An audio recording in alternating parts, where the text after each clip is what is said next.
सब केहू के हमर प्रणाम। बहुत बहुत स्वागत बा सबके द बिहारन शो पे। चौथा देवी गीत हम लेके हाजिर बानी। आई देवी गीत गारी गीत के तर्ज पे बा। जौन गीत ह जैसे सिया रामचंद्र के सीता हेरैली ह।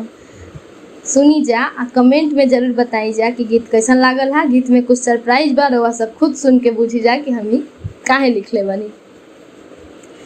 ठाड़ बानी मैया दोनों हाथ जोड़ी के, ठाड़ बानी मैया दोनों हाथ जोड़ी के, तनी हमारा पे दया तू देखाव, काहे अतना देर करेलू ए मैया हमारा पे दया तू देखाव, काहे अतना देर करेलू। ऐसन पीर मैया सहलो न जाला हो, ऐसन पीर मैया सहलो न जाला हो।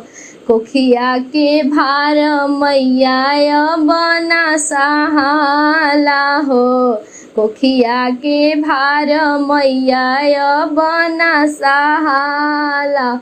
ए मैया अखिया से ढरताटे लोरावा, काहे अतना देर करेलू ए मैया हमारा पे दया तू देखाव, काहे अतना देर करेलू।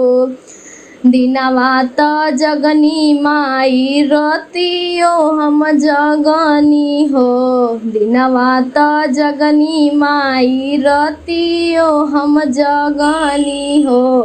कोखिया के आपना हम सुगनी हन सेवनी हो, कोखिया के आपना हम सुगनी हन सेवनी हो।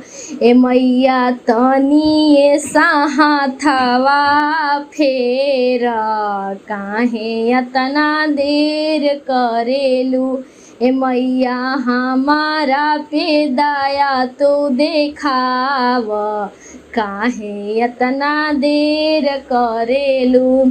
जैसे जैसे कहलू मैया ओइसे ओइसे कईनी हो, जैसे जैसे कहलू मैया ओइसे ओइसे कईनी। अब तनी ऐसा अखिया खोला, काहे अतना देर करेलू ए अम्बे तनी ऐसा अखिया खोला, काहे अतना देर करेलू ए मैया हमारा पे दया तू कर, काहे अतना देर करेलू। बहुत बहुत धन्यवाद। ये गीत सुने खातिर। गीत कैसन लागल है जरूर बताई जाए। गीत खातिर हम बहुत उम्मीद रखले बानी रउआ सबसे। बहुत बहुत धन्यवाद।